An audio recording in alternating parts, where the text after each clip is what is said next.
حضرت بایزید بستامی کہتے ہیں کہ میں نے اپنی ماں کے آگے ہاتھ جوڑے، میں نے کہا امی تجھے راضی کروں یا رب کو راضی کروں؟ تو اپنے حق مجھے معاف کر دے، اللہ کو میں راضی کر لیتا ہوں۔ ماں نے کہا جاؤ پتر میں اجازت دیتی ہوں۔ گئے جنگلوں میں ذکر و فکر میں لگے رہے، تنہائی میں اس کو یاد کرتے رہے، دن رات ذکر کے چراغ روشن رکھے۔ 12 سال گزر گئے حق کی تلاش میں۔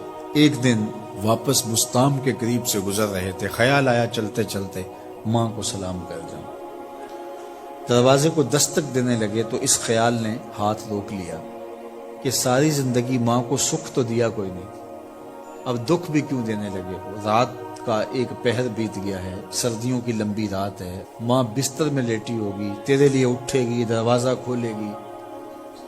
دروازے کے ساتھ ہی لگ کے بیٹھ گئے اور ساری رات کاٹ دی، اس خیال سے کہ ماں کو تکلیف نہ ہو۔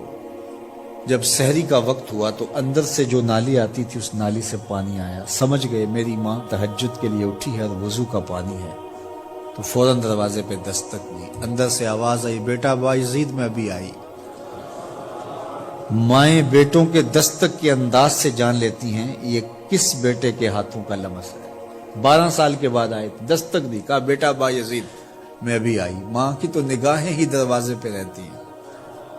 اللہ اکبر۔ کہتے ہیں کہ ماں نے دروازہ کھولا، 12 سال جنگلوں کی خاک چھانتے بیت گئی تھی، پراگندہ صورت، بکھرے ہوئے بال، پھٹے ہوئے کپڑے۔ میری ماں کی جب نگاہ میرے پہ پڑی تو اس کی چشمان سے موٹے موٹے آنسو ٹپکنے لگے، اور اس نے ایسے ہاتھ پھیلا کے کہا مالک میرا بیٹا بایزید تیری طلب میں نکلا تھا، تو نے ابھی تک اسے اپنا قرب نہیں دیا۔ حضرت بایزید بستامی کہتے ہیں 12 سال کی ریاستوں سے جو کچھ نہیں ملا تھا ماں کے اٹھے ہوئے ہاتھوں سے مل گیا۔ میں نے کہا مالک میں تجھے کہاں ڈھونڈ رہا ہوں، تو کہاں موجود ہے؟ تو ماں باپ کی رضا اللہ کی رضا کا دروازہ کھولتی ہے۔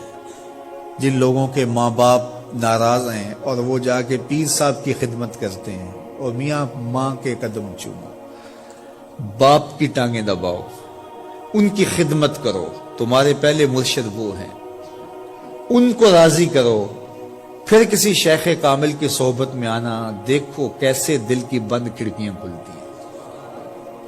ایک مرشد تو ناراض کر آئے اور دوسرے مرشد سے تمہیں کیا ملے گا؟ تو راستہ یہیں سے کھلے گا۔ والدین کو کبھی ناراض نہ کرو، والدین کو کبھی دکھ نہ دو، والدین کو کبھی تکلیف نہ پہنچاؤ۔